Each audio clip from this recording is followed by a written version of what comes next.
아멘. 주님, 다시 한번 주님께 감사드립니다. 아멘. 주님, 우리가 이 생명의 체험이 무엇인지 우리가 듣고 깨닫고자 이곳에 왔습니다. 아멘. 주님, 이 시간 당신이 우리의 마음과 생각을 활짝 열어주시고 또한 당신 자신을 우리에게 분배하심으로 우리 일생 주님 안에서 체험이 있는 자들이 되게 하소서. 주님, 당신을 찬양합니다. 아멘. 주 예수님, 먼저 저는 김창옥 형제입니다. 만나서 반갑습니다. 우리 지금 방금 부른 찬송이 16절이거든요.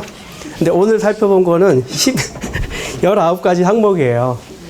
이거는 우리가 하나님 안에서 자라나는 과정이 이렇게 복잡하기도 하고 많은 과정을 겪어야 하나님이 원하신 그 위치까지 이른다는 것을 우리는 알 수 있습니다. 아멘. 먼저 제목을 같이 한번 선포할까요? 생명의 체험, 영적 단계의 4단계. 한 번 더 하겠습니다. 생명의 체험, 영적 생명의 4단계. 로마서 1 같이 읽겠습니다. 우리는 생명의 체험을 4단계로 나눌 수 있는데 거기에는 19가지의 항목들이 있다. A. 우리의 체험에 따르면 첫 번째 단계는 구원의 단계, 두 번째 단계는 소성의 단계, 세 번째 단계는 십자가의 단계, 네 번째 단계는 영적 전쟁의 단계이다. B. 우리와 그리스도와의 관계에 따르면 첫 번째 단계는 그리스도 안에 있는 단계, 두 번째 단계는 그리스도 안에 거하는 단계, 세 번째 단계는 그리스도께서 우리 안에 거하시는 단계, 네 번째 단계는 그리스도께서 우리 안에서 완전히 성장하시는 단계이다. 네, 됐습니다. 아까 찬송가 부른 그 뒷면에 보면 이 도표가 있어요. 이 도표를 보시면 더 쉽게 이해하실 수 있습니다. 이게 보면은 생명의 체험이라는 그 위트니스리 형제님이 1953년, 54년에 선포하신 말씀이에요.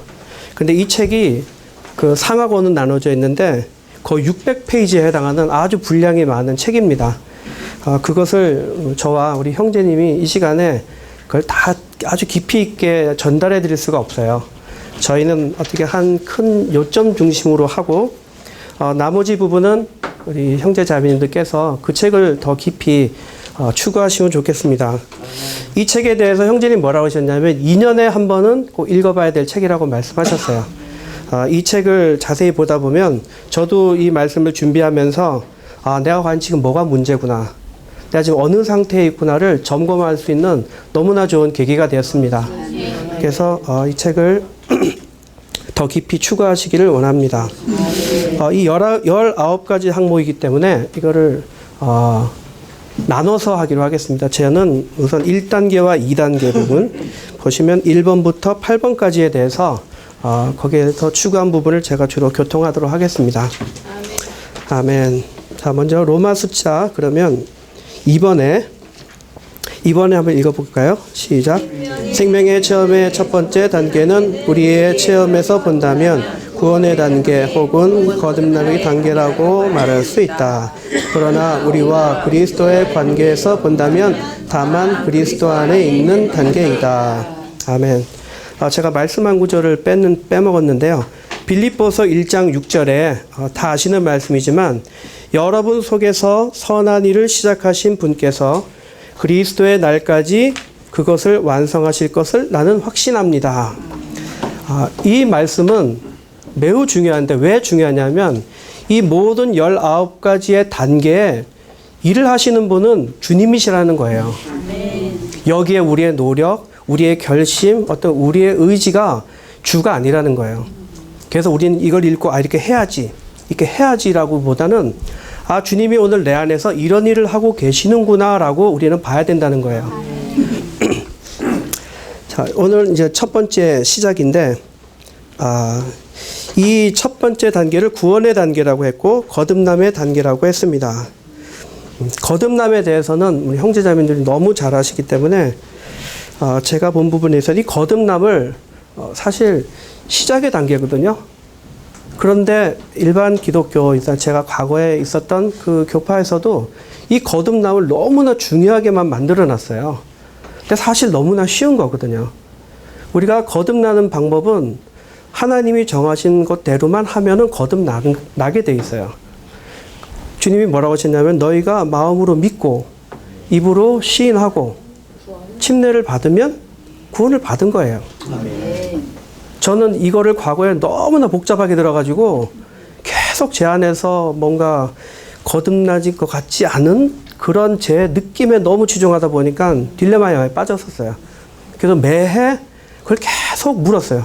제가 거듭났는지 안 났는지. 근데 사실 주님의 방법은 너무 간단한 거죠. 아이들이 거듭났냐 안 났는가는 행동을 보는 게 아니고 주님을 믿고 시인했고 침례를 받으면 그게 거듭난 거예요. 자, 여기에 첫 번째 단계 뭐냐면 이제 시작하는 거죠. 창세기에 보면 창세기 1장의 그 과정이 이 19단계와 아주 똑같아요. 제일 먼저 빛이 있으라 말씀하심에 빛이 있었고 했잖아요. 처음에 말씀이 있어요. 빛이 있으라 하고 난 다음에 빛이 나왔어요. 우리가 거듭나는 거는 주님을 영접한 거잖아요. 주님을 어떻게 영접했습니까? 우리가 주님을 어떻게 영접했어요? 말씀을 듣고 받아들였잖아요. 주님을 영접하는 거는 말씀을 듣고 받아들이는 거예요. 우리가 말씀을 보는 거는 주님을 만나는 거고.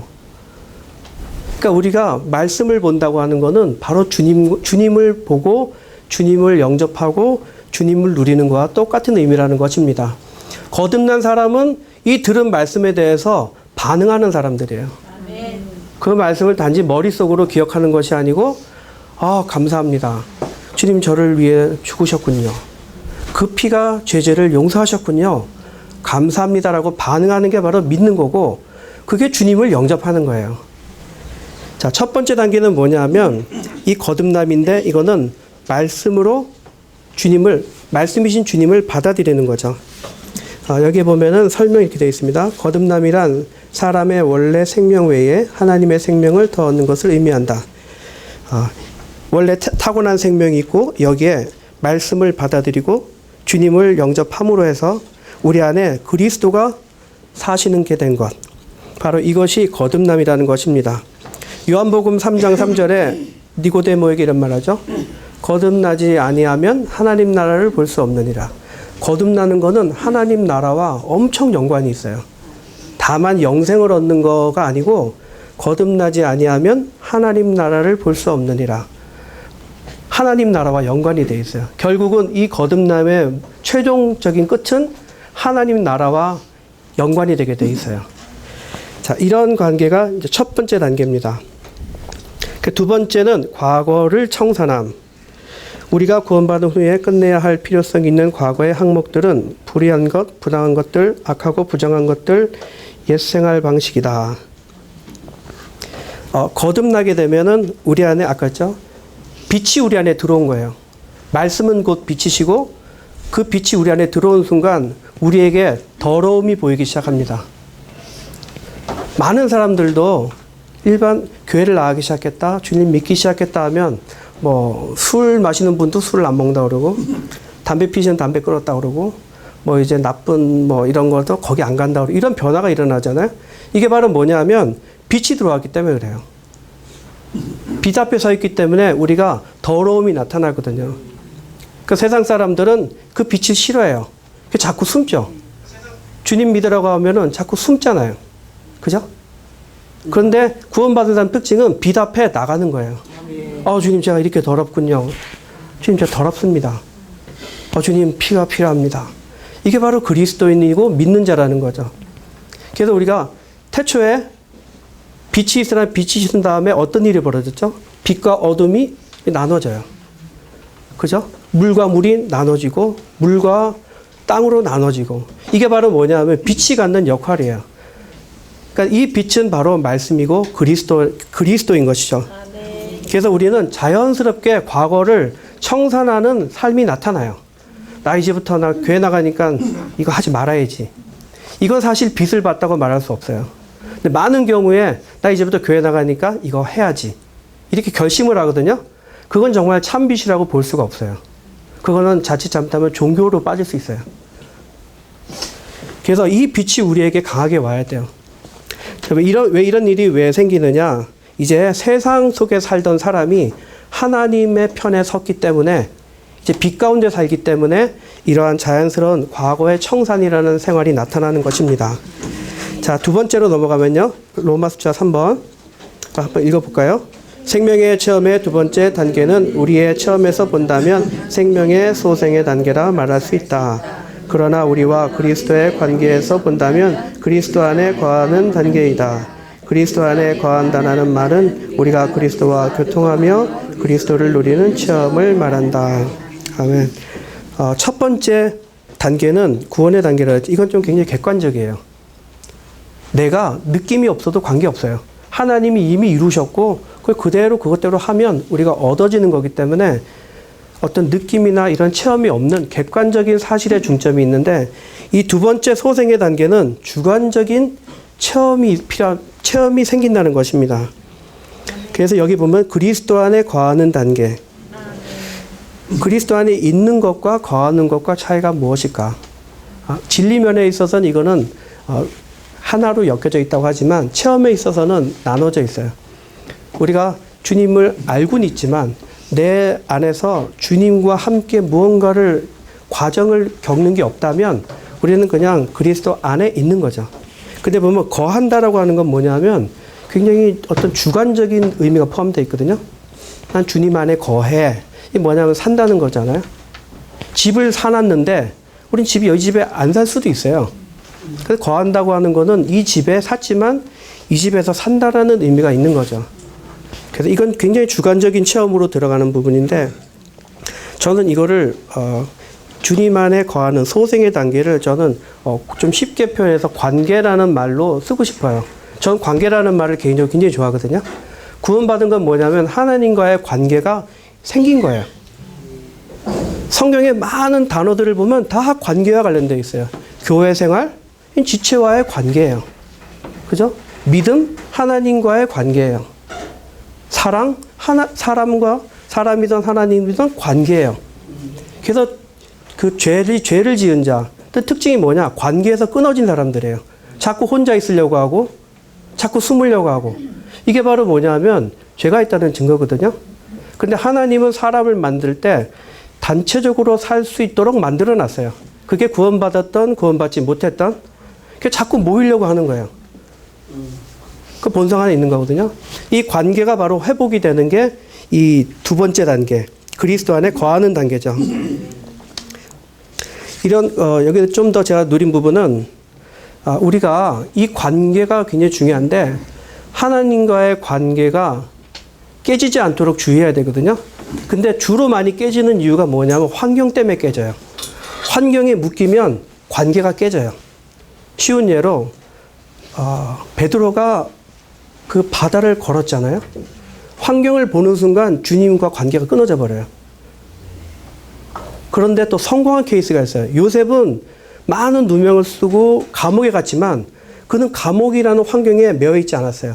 하나님을 향해서 관계가 끊어지지 않았어요. 그러니까 우리의 대부분의 경우에 왜 하나님과 관계가 끊어지느냐? 너무 환경을 들여다보고 환경에 묶이면 하나님과의 관계가 끊어진다는 것입니다.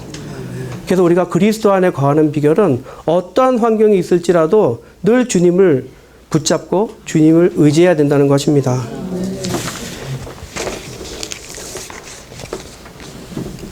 그 다음에 이 두 번째 그 하나님의 거하는 단계에서의 첫 번째 과정이 헌신으로 나옵니다. 헌신 요 내용을 한번 읽어볼까요?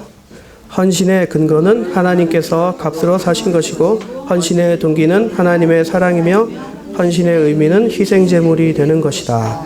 헌신의 목적은 하나님을 위해 일하기 위한 것이고 헌신의 결과는 우리의 장래를 포기하는 것이다. 이 헌신에 대해서도 너무나 자연스러운 거예요. 헌신하려고 결심하는 건 사실 헌신이 아니에요. 주님이 그걸 원하지 않습니다. 자연스럽게 헌신하고 싶어져야 되죠. 그죠? 하나님이 우리를 양이라고 그랬잖아요. 우리는 노새로 부르지 않았어요. 양은 짐을 지는 동물이 아니에요. 주님을 따라가는 게 양의 특징이거든요. 그러면 주님이 우리에게 헌신을 요구할 때는 기꺼이 헌신을 기쁘게 받아들일 만큼의 주님의 어떠하심이 우리에게 와야 되는 거예요. 가끔 이제 훈련 받으러 가라고 막 이렇게 밀잖아요. 그렇게 하지 말라고 그랬어요. 어떤 분이 아주 역설적으로 무조건 가지 말라는 거예요. 너 가지 마. 가지 마. 그래서 막아야 된다는 거예요. 그래도 나는 거기 안 가면 안 되겠다. 그 사람이 가야 된다는 거예요. 그러니까 우리가 어떤 누구에 의해서 어떤 자의적이지 않고 그냥 헌신하겠다. 이것이 아니고 주님은 우리를 기꺼이 헌신하는 자로서 우리에게 채워주신다는 것입니다. 여기 보면 헌신에 가장 우리 쉽게 이해할 수 있는 건 제자들이죠. 제자들이 주님께 헌신했거든요. 주님이 오셔서 그를 부르셨어요. 나를 따르라. 그 말이 임했을 때 그들의 나타난 표현이 뭐였습니까? 그물과 배를 버리고. 특징이 뭐냐면 버려요. 자꾸 버리게 돼요. 그리스도인은 자꾸 버리게 돼 있어요. 근데 사실 우리 최근에 우리의 기도의 소리를 들어보면 자꾸 달라고 그래요. 다 주세요. 이게 부족합니다. 주세요. 사실 그리스도인은 버리는 거거든요. 주님을 만났다면 자꾸 버려져야 돼요. 자, 버리게 되고 따르게 된다는 것입니다. 그래서 여기 우리가 읽은 말씀 중에도 보면 헌신의 의미는 희생제물이 되는 것이고 목적은 하나님을 위해 일하는 것이고 결과는 우리의 장래를 포기하는 것이다. 너무 자연스럽게. 그 다음에 두 번째는 죄들을 처리함. 우리의 영적 생명이 성장하기를 바란다면 죄들을 처리해야 된다. 자, 이 죄들을 처리함, 그 다음에 10번에 세상을 처리함, 그 다음에 양심을 처리함. 이 처리함이 왜 필요하냐면 주님이 이제 부르셨잖아요. 쓰시려고. 근데 너무 더럽단 말이죠. 그러면 깨끗하게 해야죠. 그 더러운 거를 깨끗하게 해야지 쓸 수 있잖아요. 바로 이 과정이 바로 뭐냐면 이 깨끗하게 하는 과정이에요.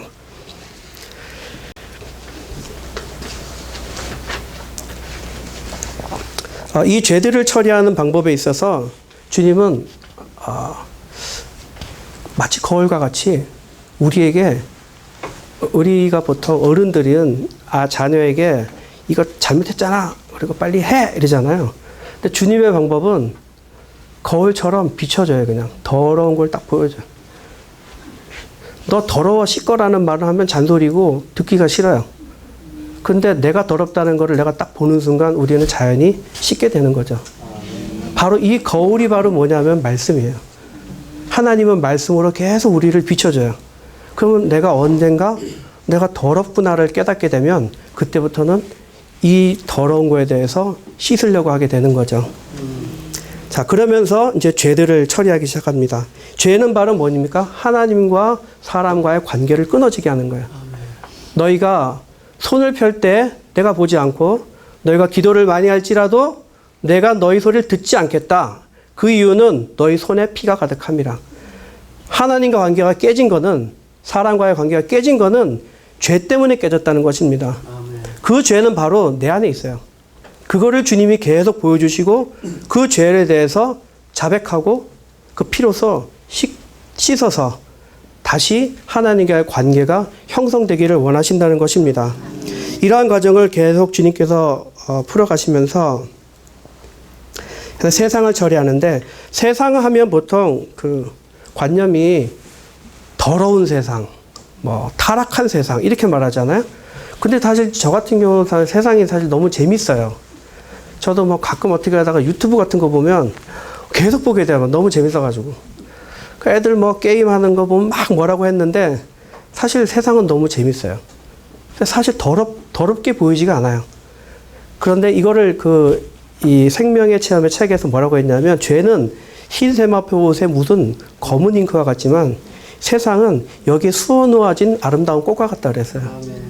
근데 이 세상이 사실 죄보다 더 하나님 편에서 더 안 좋게 보는 이유는 뭐냐면 죄는 우리가 금방 인식하거든요. 근데 세상에 대해서는 그렇게 부정적이지가 않아요. 종교인들의 삶은 너무나 본이 되고 좋잖아요. 누가 어떤 제가 몇 개 써왔는데 뭐 교양이 있어요. 너무 좋아요. 그리고 문화생활 나쁘지 않거든요. 그러니까 우리는 그거에 대해서 그다지 버리려고 하는 마음이 없어요. 그런데 문제는 뭐냐면 그것이 하나님을 대체한다는 것입니다. 이게 정말 무서운 거죠. 주님이 오셨을 때 이미 모든 규례가 끝났거든요. 주님이 오셨을 때 실제가 왔잖아요. 근데 그들은 주님이 왔는데도 옛 습성에 따라서 양을 잡아서 제사장을 통해서 피를 뿌리고 있었다는 거예요. 얼마나 그 구약의 규례가 그리스도를 대체하고 있습니까?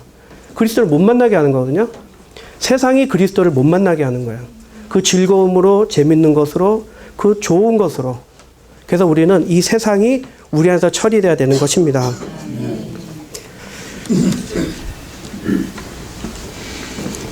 이 세상은 참 미로와 같을 것 같아요. 미로. 가면 갈수록 길 잃어버리고 그래서 끈을 꼭 묶어놔야 돼요. 이 말씀에 교회에 끈을 묶어놓지 않으면 우리가 가다 보면은 길 잃어버리죠.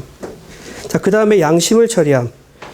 이 양심을 처리하는 부분에 대해서는 우리 누구나 다 믿는 사람이든 믿지 않는 사람이 양심이 있는데 이 양심이 전에는 나의 주관적인 기준의 양심으로서 평가를 했거든요. 이거는 좋지 않다. 하지 말아야지. 이거는 해도 돼. 그런데 이 양심이 이제 하나님께 속한 양심으로 변하게 됩니다. 그래서 선한 양심이라고 성경에 나오잖아요. 선한 양심이 뭐냐면 모든 것을 하나님 기준에서 보는 거죠. 내가 볼 때는 문제가 없지만 주님 편에 봤을 때는 이것이 합당하지 않는다면 멈춰야 되게 하고. 그러니까 이 양심이 예민해져야지 우리가 다음에 나오는 이 하나님의 기름 부음과 하나님의 뜻을 따라갈 수 있는 그러한 역량이 생기기 때문입니다. 그러니까 우리는 양심에 대해서 계속 우리 살펴봐야 되는데 우리 양심은 되게 주관적이에요. 그래서 그 기준이 너는 주님 믿는 사람이 왜 그렇게 행동해? 굉장히 주관적인 표현이거든요. 주님 믿는 사람도 그렇게 행동할 수 있어요. 하나님은 그거 하지 말라는 게 목적이 아니고 하나님은 나를 붙잡으라는 게 목적이기 때문에 이런 주관적인 양심의 평가가 오히려 하나님의 방해가 될 수 있다는 거죠. 바로 이러한 양심이 처리돼야 되고 그 다음에 시간이 좀 많이 갔으니까 이걸 같이 묶어서 할게요. 이번에 기름 바름의 가르침에 순종함. F에 하나님의 뜻을 인식함. 이 모든 과정이 따로따로가 아니고 다 하나로 흐르고 있는 과정이에요. 자, 이러한 죄들이 처리되고 헌신이 되고 죄가 처리되고 세상을 처리하고 양심이 처리됐을 때 하나님의 기름 바름의 가르침이 임하게 되는 것입니다. 네. 하나님의 기름 바름이라고 하는 것은 이것은 이 19가지 항목 중에 중심이 되는 항목이에요. 왜냐하면 하나님의 자녀는 그 영을 따라 살기 때문이죠. 바로 기름 바름의 가르침이라고 하는 것은 그 영을 따라 사는 삶에 대한 표현이 되는 것입니다.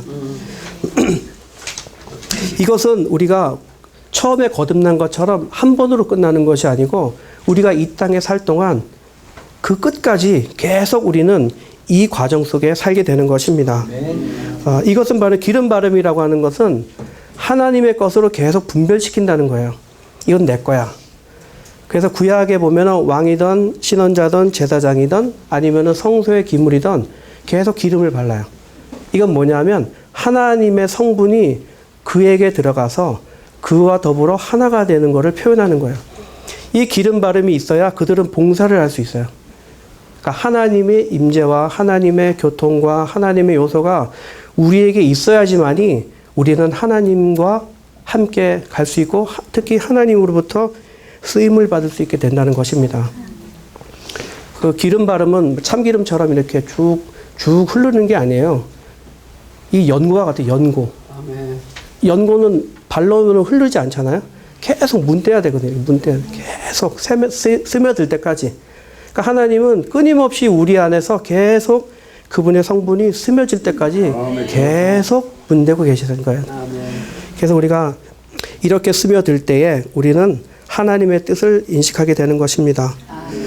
하나님의 뜻이 무엇이냐 많이 물어보는 사람이 있고 설령 도서를 통해서 알 수도 있지만 그것이 내 것이 되는가 아니면 아는 것인가는 분명히 차별이 있어요. 마태복음 13장에 그 씨 뿌리는 비유 나오잖아요. 거기에 그 길가, 그 다음에 돌밭, 그 다음에 가시덤불, 그 다음에 좋은 땅이잖아요. 이 네 사람의 공통점은 다 들었어요. 그런데 큰 차이는 듣고 깨달은 건 맨 마지막이었어요. 성경은 듣는 것과 깨달은 것이 어떤 면에서 별개로 써놨어요. 귀 있는 자는 들을지어다 했지만 듣고 깨닫는 자는 복 받는다고 했거든요. 그러면 이 말씀이 깨달아진다는 건 뭐냐면 그것이 나에게 실제적으로 적용이 된다는 거예요. 하나님의 뜻이 내 뜻이 돼버리는 거예요.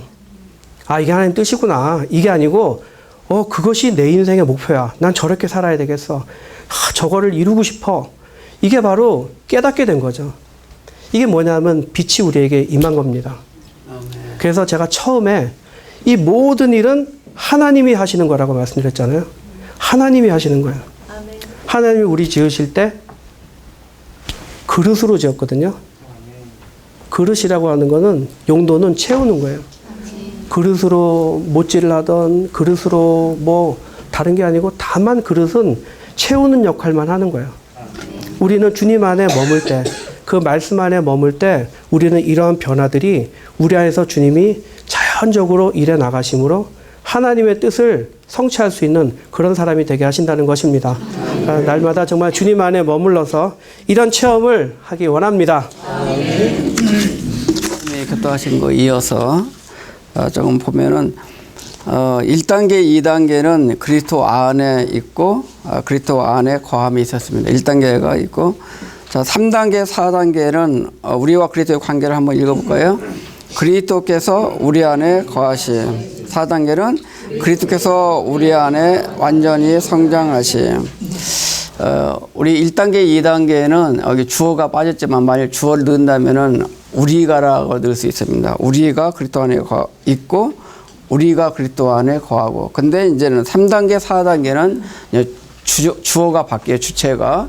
누가 우리 안에 거하죠? 그리스도께서. 예. 요한복음 5장에 보시면 이런 말씀이 있습니다. 나는 포도나무요, 너희는 가지입니다. 그가 내 안에, 그 다음에 내가 그 안에. 자, 먼저는 순서가 어떻게 되죠? 우리가 바로 주님 안에, 그렇게 할 때 주님이 우리 안에 거하게 되는 겁니다. 그래서 지금 우리 앞서 형제님이 교통하신 것은 우리가 주님 안에 거하는 단계를 1번부터 8번까지를 이렇게 짤막하게 교통을 하셨습니다. 제가 교통 드리고 싶은 것은 이제 9번부터 19번까지 거의 11가지 항목을 20분이라는 짧은 시간에 이걸 어떻게 다 교통할 수 있겠습니까? 그래서 이제 그냥 조감도를 이렇게 말씀드리는 걸로 이렇게 대체하도록 하겠습니다. 자, 앞부분에서 조금 아까 형제님이 죄를 처리한다 했습니다. 그러면 우리가 죄를 처리한다. 또 세상을 처리한다. 양심을 처리한다. 처리한다 할 때 어떤 느낌이 있으세요? 좋은 거 처리합니까? 나쁜 거 처리합니까? 나쁜 거 처리해요. 제가 오늘 이제 여기 오면서 음식물 처리하고 왔습니다. 제가 주로 처리를 맡았어요. 쓰레기 처리하고 음식물 처리하고 이것은 제가 맡았죠. 밥을 짓는 것은 집사람이 하고 제가 처리는 합니다. 자, 처리는 보통 나쁜 것들이죠. 자, 그래서 우리 안에 처리를 마땅히 해야 할 것을 하지 않으면은 집안이 어떻게 되겠어요? 더러워지겠죠? 마땅히 우리는 처리할 것을 처리해야 됩니다.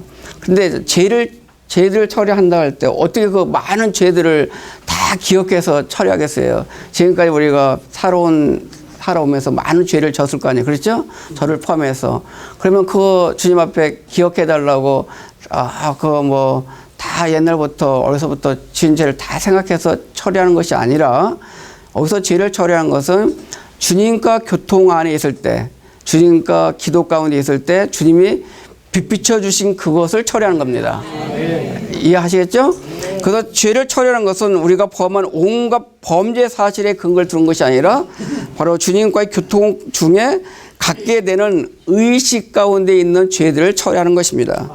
그 다음에 아까 교통 가운데 죄를 처리하는 것은 신옷에 있는 바로 이렇게 뭐 진흙 같은 거 묻은 거 이런 것을 처리하는 걸 한다면은 바로 여기서 세성을 처리하는 것은 흰옷에 새겨진 화려한 모양 같은 것을 처리한다 했을 때 옷에 새겨진 것을 처리하는 것이 바로 세성입니다. 옷에 묻은 것 처리하는 것은 죄들 처리하는 거예요. 그러나 옷에 새겨진 것을 처리하는 것은 세상을 처리하는 거예요. 그러니까 죄들 처리하는 게 어려워요? 세상을 처리하는 게 더 어려워요? 아, 그렇죠. 왜냐면 묻은 것부터 뭐 이거 새겨진 것이 더 어려운 거니까. 근데 양심을 처리하는 것은 뭐냐면은 이렇게 표현해서 의복에서 모든 박테리아를 바로 완전히 처리한 거다. 박테리아까지 처리하는 거예요. 그러니까 더 양심을 처리한 것은 더 깊은 것이죠. 예. 그래서 우리는 이렇게 단계적으로 처리할 때 여기 기름 바름이 있게 되고 하나님의 뜻을 인식할 수 있게 된다는 것이 나와 있습니다. 자, 로마서 4번을 한번 읽겠습니다. 생명의 체험의 세 번째 단계는 우리의 체험에서 본다면 십자가의 단계라 말할 수 있다. 그러나 우리와 그리스도의 관계에서 보면은 그리스도께서 내 안에 거하시는 단계이다. 거기 갈라디아서 2장 20절에 보면은 한 구절만 읽겠습니다. 나는 그리스도와 함께 십자가에 목บ็겠습니다. 나는이라 하겠습니다. 나는 이따 설명드리겠습니다. 자, A번 육체를 처리함. 같이 읽겠습니다. 육체를 처리함. 육체는 우리의 부패한 몸만이 아니라 타락한 우리의 전 존재를 가리킨다. 육체를 처리하기 위해서는 우리는 생각을 영에 두고 연합된 영을 따라 살고 행하며 기도해야 한다. 보통 사람이 타락하면은 바로 우리 하나님이 사람을 지을 때 몸을 창조하셨거든요. 근데 몸 안에 죄가 들어왔을 때 육체가 됐다 그래요. 그다음 우리의 혼이 죄로 물들었을 때 바로 자아가 됐다 합니다. 우리 영은 바로 죽었다고 하죠. 그러나 그래서 여기서 얘기하는 육체는 우리 타락한 몸만 가리키는 것이 아니라 우리의 타락한 우리의 전 존재를 가리킬 때도 육체라는 얘기를 씁니다. 그래서 육체를 얘기할 때 우리 타락한 몸만 얘기하는 것이 아니라 우리 타락한 전 존재도 육체라고 얘기합니다. 로마서 3장 20절에 보시면 이런 말씀이 있죠. 율법의 행위로는 그분 앞에 의롭게 될 육체가 없기 때문입니다. 이 말씀을 보면은 하나님 앞에 서는데 우리 타락한 몸만 서는 게 아니잖아요. 우리 존재가 서기 때문에 바로 여기서 육체를 얘기할 때는 우리 타락한 전 존재도 함축한다. 그 다음에 육체를 처리하기 위해서는 기도해야 된다 그랬죠. 여기 출애굽기 17장에 8절부터 16절까지 보시면 잘 아시는 내용이죠. 모세가 바로 여호수아에게 명령했죠. 너는 밑에서 아멜렉 족들과 싸워라. 나는 아론과 훌을 데리고 산 꼭대기에 올라가서 바로 모세가 손을 들면 누가 이겨요? 이스라엘 백성이 이기고 손을 내리면은 아멜렉이 이긴다 했어요. 아멜렉은 바로 야곱의 쌍둥이 형인 에서의 후손에서 나온 거예요. 그래서 바로 육체를 상징합니다. 그러니까 우리가 아멜렉을 처리한다는 것은 육체를 이기는 걸 얘기하죠. 육체를 처리할 때는 어떻게 이길 수 있습니까? 바로 모세가 손을 들은 것은 바로 기도를 얘기하는 거예요. 바로 우리가 기도 가운데 있을 때 우리는 육체를 처리할 수 있습니다. 그 다음에 자아를 처리하면 같이 읽겠습니다. 자아는 우리의 야심이나 사상이나 의견이 강조된 생명으로서 혼의 생명으로서 몸의 건축을 방해하는 가장 큰 요소이다. 자아를 처리하기 위해서는 우리 일생 동안 자아를 부인하며 십자가를 져야 한다. 여기 보면은 자란 말이 있고 바로 혼생명이라고 있습니다. 그래서 여기서 나오는 육체, 자아, 그 다음에 앞으로 있을 타고난 조성, 이런 것을 한꺼번에 좀 비교해서 본다면은 그 생명의 체험에서 보면은 이런 말씀이 있습니다. 7가지 항목을 구분하는데, 7가지 항목이 첫 번째가 옛사람입니다. 옛사람의 정의를 뭐라 하냐면은 옛사람은 바로 우리의 존재로서 창조되었으나 타락한 사람을 의미한다. 첫 번째 옛사람입니다. 옛사람이 누구라고요? 창조되었으나 타락한 사람을 옛사람이라고 해요. 그 다음에 나라고 했죠. 아까 갈라디아서 2장 10절에 내가 그리스도께 십자가에 못 박혔다 할 때 나라고 하는 것은 옛사람이 자신을 부르는 명칭이에요. 옛사람이 자기를 부를 때 나라고 불러요. 아시겠죠? 예. 그 다음에 혼생명이 아까 있었죠. 혼생명은 옛사람의 생명을 혼생명이라고 그래요. 네 번째, 여기 지금 나왔던 육체. 육체는 옛사람의 살아 표현된 거 또는 옛사람의 생활을 바로 육체라고 그래요. 옛사람이 살아서 표현된 것을 바로 육체라고 합니다. 그다음에 또 다섯 번째는 성질이 있어요. 기질. 탁월한 사람의 탁월한 성향인데 특히 나쁜 기질과 연결됐을 때 그 사람 성질 되게 나쁜 할 때 그 성질, 기질 그런 걸 얘기해요. 그 다음에 자아는 인간적인 관점 혹은 의견으로 표현된 혼생명이에요. 그래서 어떤 사람은 의견이 강하죠. 예? 그것은 그 사람이 자아가 강하다 그거예요. 근데 요즘은 우리가 얼마나 자아가 강하냐면은 바로 상대방한테도 자기 그러죠. 아니 자기가 자기만 해야지 왜 사람한테도 자기라고 그래요? 그 정도로 우리의 자아가 그냥 강해요. 그 다음에 타고난 조성이 있어요. 앞으로 얘기할 타고난 조성은 우리의 타고난 능력, 소질, 지혜, 영리함 이런 거예요. 우리의 타고난 조성이라고 할 때는 성경에서는 조성이란 말은 없지만은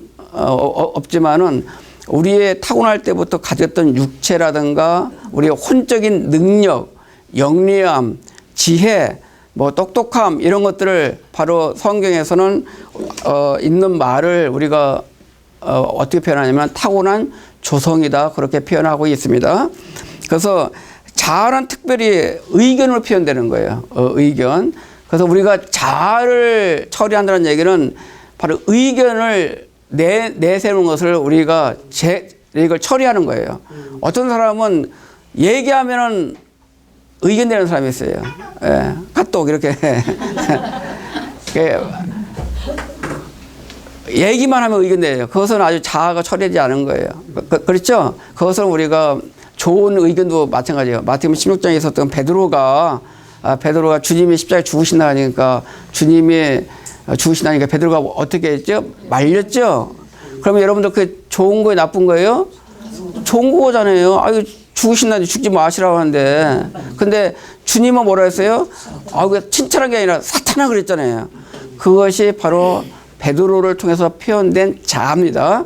그 자아의 근원은 뭡니까? 사탄이라는 거예요. 예?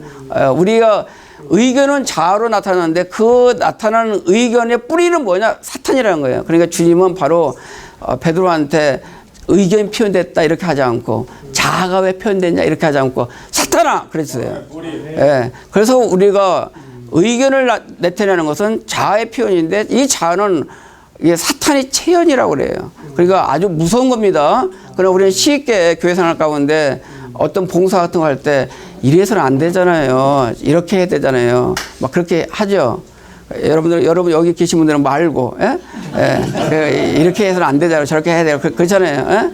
자매님들이 애찬할 때도 이렇게 합시다. 저렇게 하고 또 하면 싸우잖아요. 그렇죠? 이런 것들은 바로 우리 좋지 않은 겁니다. 그래서 이 자아를 처리해 받아야 돼요. 이렇게 우리가 뭐 함께 좀 몇 시간 몇 분 보냈다고 자아가 처리되겠어요? 이런 것이 자아라는 것을 그냥 알고 계시면 되겠습니다. 그 다음에 영을 처리한다. 영을 처리한다고요? 우리 영은 하나님이 사탄이 영 안에 들어오지 않았는데 어떻게 영을 처리한다고 그래요? 그래서 영 자체를 처리하는 게 아니에요. 영 자체를 처리할 것이 없어요. 우리 영 안에는. 그러나 영을 둘러싸고 있는 우리 마음이라든가 혼 부분을 바로 처리하는 겁니다. 마치 이제 온천이 있잖아요. 온천에서 온천수가 나오면은 뭐 유황천 같은 거 있어요. 그 유황이 이렇게 유황물이 나오죠. 그러면은 온천에서 처음부터 유황물이 나오나요? 그렇지 않죠. 처음에서는 맑은 물이 나오는데 그 맑은 물이 유황층을 통과하면서 유황의 성분이 더해져서 유황천이 되는 거예요. 이해가시겠죠? 원래는 유황물이 아니에요. 원래 맑은 물인데 유황천을 통과하면서 유황의 성분이 더해진 거예요. 마찬가지로 우리 영 안에서 나오는 것은 맑은 거예요. 그러나 우리 영을 둘러싸고 있는 혼의 각 부분의 마음을 포함한 혼의 각 부분을 통과하면서 우리 혼의 각 부분이 오염됐기 때문에 그것이 나올 때 바로 좋지 않은 것이 나오게 돼요. 이해하시겠죠? 그래서 바로 그것을 처리한 것을 영을 처리한다고 얘기하고 있습니다. 이렇게 될 때 우리는 어떻게 했냐? 바로 성령으로 충만케 되는 것입니다. 자, 로마서 5번. 시간이 빨리 가네요. 같이 읽겠습니다. 생명의 체험의 네 번째 단계는 우리 체험에서 본다면 영적 전쟁의 단계라고 할 수 있다. 그러나 우리와 그리스도의 관계에서 본다면 그리스도께서 완전히 성장하시는 단계이다. 여기 이제 영적 전쟁의 단계인데 A번부터 2번까지 5가지 항목이 있습니다.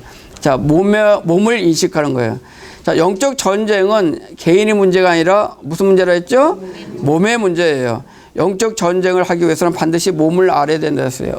우리가 에베소서 6장에 보면은 바로 전신갑주를 입은 바로 하나의 군사가 나와요. 우리가 전투 장비를 전신갑주를 입을 때 몸에서 있습니까? 한 지체가 있습니까? 몸 전체가 있는 거죠. 의의 흉패, 그 다음에 뭐 믿음의 투고, 그 다음에 또 뭐 복음의 신발 이런 것들은 다 몸에서 입는 겁니다. 그러니까 우리의 영적 전쟁은 바로 개인의 문제가 아니라 무슨 문제라고요? 몸의 문제예요. 그래서 우리는 전쟁을 할 때 개인적으로 싸우는 게 아니에요. 바로 우리가 몸 안에서 함께 싸워야 되는 것입니다. 그래서 몸에서 이탈하면 영적 전쟁에서 끝나요. 그래서 우리는 교회 생활, 몸의 생활을 우리는 힘써야 되는 것입니다. 그러니까 우리가 동물의 왕국 같은 데 보면은 이렇게 함께 무리가 있을 때는 공격 못 해요. 그러나 이게 사자가 뭘 잡아먹을 때 보면은 막 쫓아가다가 제일 꼴찌 가는 거 그거 이렇게 잡잖아요. 그렇죠? 예, 그래서 우리 같은 원칙으로 우리는 몸 안에 있으면은 사탄의 공격을 받기가 어려워요. 그러나 떨어져 있으면은 우리가 공격받기 쉬우니까 교회 생활을 할 때 함께 몸을 의식할 수 있기를 원합니다. 그 다음에 승천의 인식. 지금이야 뭐 이렇게 전쟁을 할 때 이렇게 뭐 높은데 고지대를 점유하지 않지만 옛날 전쟁 같은 때는 고지대를 이렇게 먼저 점령해야 되잖아요. 그렇죠? 마찬가지로 전쟁하기 위해서는 바로 승천의 우시에 써야 되는 겁니다. 그 다음에 왕으로 다스리고 영적 전쟁. 자, 영적 전쟁 딥을 읽겠습니다. 하나님의 왕국과 사탄의 왕국 사이에 전쟁이 있기 때문에 우리가 하나님을 위해 향하는 모든 영적 일은 본질상 전쟁이다. 자, 2번. 그리스도의 충만한 신장 같이 읽겠습니다. 그리스도의 충만한 신장이 되는 것은 몸의 문제로서 우리가 그리스도의 생명의 본성으로 충만하게 되는 것을 의미한다. 자, 그 다음에 로마서 6번 읽겠습니다. 우리가 그리스도의 충만한 신장이 되는 때 우리는 그리스도와 동일한 지위에 참여하고 그리스도와 함께 대적을 다스리며 처리한다. 결국 우리는 육체되어 주님의 영광 안으로 들어가 그분과 함께 영광을 누리게 되며 하나님의 본의 목적은 완전히 이루어진다. 시간이 너무 제한돼서 뭐 한 2, 3분 내로 이렇게 마무리를 짓도록 하겠습니다. 자, 이게 19가지 항목을 4단계로 나눴는데요. 우리가 이 4단계를 첫 번째는 바로 뭘로 우리가 볼 수 있느냐면은 이스라엘 자손들이 이집트를 떠나서 가나안 땅에 들어가는 구약의 예표에서 볼 수 있어요. 이스라엘 백성들이 애굽 땅에서, 애굽은 세상을 예표하잖아요. 애굽의 왕은 바로는 사탄을 예표합니다. 애굽 땅에서 바로 탈출해서 홍해를 건넜어요. 그렇죠? 홍해를 건널 때 홍해에서 바로와 바로의 군대들을 바로 홍해바다에 매장시켰어요. 그 매장시킨 그것이 바로 뭐냐면은 바로 세상 탈취한 힘을 가진 세상을 처리한 것을 얘기하고 있습니다. 그래서 세상을 처리하는 것은 바로와 바로의 군대들을 홍해바다에 묻는 것을 상징하고 있어요. 여러분들이 다 침례를 받으셨죠? 예, 그래서 침례 받았으면 우리는 세상을 바로 처리한 것입니다. 그러면 세상을 처리한 것은 몇 단계에 있죠? 바로 2번째 단계에 있죠. 5번에. 그렇죠? 예, 그래서 우리는 침례를 받으셨으면은 바로 적어도 2번째 단계 세상까지 처리한 거예요. 자, 근데 이스라엘 백성들이 홍해를 건너자마자 아까 말씀드린 대로 아멜렉과 전쟁을 했어요. 그렇죠? 그 아멜렉은 뭘 상징한다 했죠? 육체를 상징하죠. 근데 육체는 한꺼번에 끝나는 문제가 아니에요. 또 그들이 가나안 땅에 들어가기 전에 요단강 속에 요단강을 통과하면서 바로 돌 12개를 땅에 묻고 12개를 갖고 나갔어요. 12개라는 것은 바로 12지파를 상징하면서 우리 존재를 얘기해요. 바로 우리 자아를 얘기해요. 그러니까 우리 자아 중에서 특히 육체를 얘기해요. 그러니까 요단강을 통과하면서 더 아주 고질적인 육체를 요단강에서 끝내는 것입니다. 이해 가시겠죠? 네. 예, 그렇게 되면은 우리는 어디 들어갈 수 있죠? 이제는 바로 네 번째 단계 안에 들어갈 수 있게 되는 것입니다. 그래서 요단강에서 처리하는 것이 육체 자아를 처리하는 겁니다. 그러면은 우리가 그냥 가나안 땅에 들어가잖아요. 가나안 땅에 들어가면은 가나안 7족속과 싸워요. 그렇죠? 가나안 7족속과 싸울 때 그것이 영적 전쟁이라고 합니다. 이것이 바로 어디에 속하죠? 네 번째 단계, 네 단계에 속하는 것이에요. 자, 제가 좀 하나 우선 얘기할게요. 가나안 7족속. 그것이 바로 이제 영적 전쟁인데, 가나안, 그걸 거꾸로 한번 해봐요. 그럼 뭐죠? 안 나가. 그러니까, 안 나가니까 싸워야 돼요. 그러니까 나가 하면 걔는 안 나가. 그래요. 그래서 바로 영적 전쟁이 필요한 거예요. 이해 가시겠어요? 예. 그래서 7족속은 그냥 내보내는 게 아니에요. 우리가 전쟁을 할 때 바로 내쫓아야 되는 것입니다. 예. 그럴 때 우리는 가나안 땅의 좋은 풍성, 바로 그리스도로 우리가 더 소유할 수 있게 되는 것입니다. 자, 그래서 이제 이 이스라엘 백성의 역사를 보면은 이제 첫 번째는 아까 홍해를 건널 때 5번에 해당 건 2단계를 통과합니다. 그 다음에 아멜렉과 싸우고 요단강을 통과할 때 3단계를 통과합니다. 그 다음에 가나안 땅에 들어가서 가나안 7족속과 싸울 때 영적 정제 4단계를 진입하는 것입니다. 그 다음에 또 한 가지는 우리가 볼 수 있는 것은 레위기 14장에 보시면, 레위기 14장에 보면은 나병 환자들이 있거든요. 나병 환자들이 이제 정결케 되면서 뭘 하냐면은 옷을 빨아요. 옷을 빠는데 그 옷을 빠른 것이 바로 뭐냐면은 바로 외적인 것을 처리하는 이런 세상, 바로 죄, 세상 양심을 처리하는 것이 나병 환자가 정결케 된 후에 옷을 빠는 거예요. 근데 나병 환자는 옷만 빠는 게 아니라 온 몸에 있는 다 털을 밀어요. 온 몸에 있는 털을 밀고 또 머리털도 밀고 수염도 밀고 또 그다음에 또 뭘 밀어요? 그렇게 어떤 이 털 나는 것들은 나는데 갑자기 생각 안 나네. 수염, 그다음에 머리털, 수염, 눈썹 그러니까 머리털, 눈썹, 수염에 있는 것들 다 밀고 온몸에 있는 털을 밀어요. 이 털은 바로 우리의 안에서 조성에서 나오는 거예요. 아시겠어요? 그러나 바깥에 있는 것은, 옷을 빠는 것은 우리 조성이 나온 게 아니잖아요. 우리 이게 뭐 빤다 해서 뭐 이게 머리 이게 한다 해서 뭐 이게 빠져지는 게 아니잖아요. 그렇죠? 이런 것들은 바로 십자가라고 하는 바로 그 칼로 밀어버려야 돼요. 그러니까 그 처리가 옷을 빠는 것이 더 강해요. 그렇다면은 이 털 같은 걸 미는 것이 더 강해요. 그렇죠? 예. 그 털 미는 것이 강하죠. 그것이 바로 세 번째 단계, 십자가의 단가예요. 아까 옷을 빠는 것은 2번 단계. 옷을 빠는 것은 그건 외적인 문제예요. 즉, 뭐예요? 죄를 처리하고, 세상을 처리하고, 양심을 처리한 것들이 옷을 빠는 거예요. 나병 환자가. 그러나 나병 환자가 온몸에 털을 밀고, 머리털도 밀고, 눈썹도 밀고, 그래서 수염도까지 깎는 것이 바로 뭐예요? 십자가라는 칼을 통해서 처리하는 거예요. 그러면은, 자, 그거 설명하기 전에 하나만 더 하고 조금 더 나갈게요. 우리가 창세기 1장 26절에 보시면은 하나님의 형상과 모양대로 사람을 지었잖아요. 그렇죠? 예, 그래서 하나님의 형상은 그분을 표현하는 거예요. 그 표현하는 것이 어디서 나타나느냐? 14번에서 성령으로 충만한 것이 바로 하나님을 표현한 거예요. 근데 하나님의 이중 목적은, 사람을 지으신 이중 목적은 하나님의 형상과 모양대로 지어서 하나님을 표현할 뿐만 아니라 뭘 처리해야죠? 사탄을 처리해야 되는 거죠. 그 사탄을 처리하는 것이 그 4단계예요. 4단계.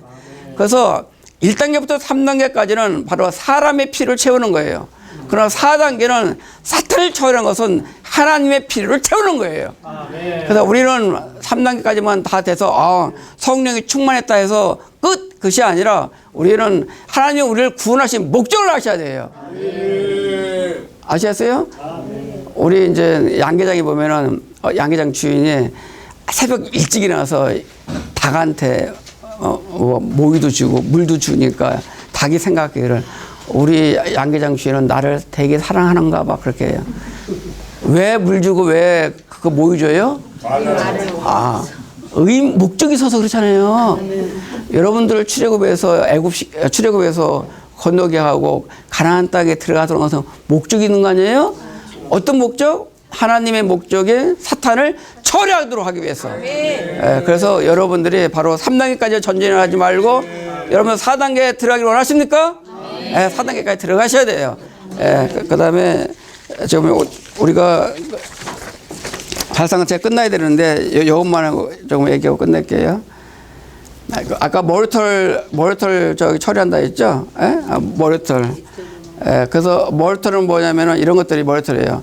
자신의 문벌을 자랑하고 어떤 데는 교육을 자랑하고 덕성을 자랑하고 주님을 사랑하는 열심을 자랑하고 또 이런 것들이 다 자랑하는 것들이 다 머리털이에요. 그 자랑하는 것을 그것이 처리하는 것이 바로 우리가 아까 말씀드린 자아를 처리하는 거예요. 심지어는 요즘 제가 이제 할아버지가 되다 보니까 좀 나이 먹으니까 이제 손주들 얘기해요. 손주들 얘기하다 잘못하면 손주들 자랑하게 돼. 그것도 우리가 처리받아야 돼. 그 다음에 수염을 처리하는 게 있어요. 자신의 지위, 족보. 그래서 저는 임시인데 임시 가문 중에 누가 유명해? 내가 그래서 우습게해서 그래요. 임꺽정이다 어떨래? 사실 임꺽정은 아니지만은 족보 자랑하는 거. 이것도 바로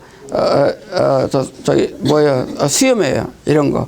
그 다음에 눈썹을 또 자랑 있어요. 눈썹. 자연적 출생으로 타고난 타고난 방법, 의견 이런 것들이 다 눈썹이에요. 우리 눈썹이 잘 아름다우면은 자연미가 있잖아요. 그래서 우리가 타고났을 때부터 가진 미덕들 있죠. 이런 것도 우리가 바로 처리받기를 원합니다. 그러나 이런 것들은 그냥 물로 씻는 것이 아니라 십자가라는 면도를 통해서 바로 처리할 때 우리는 이러한 영적 길을 갈 수가 있음을 인하여 감사합니다. 아멘.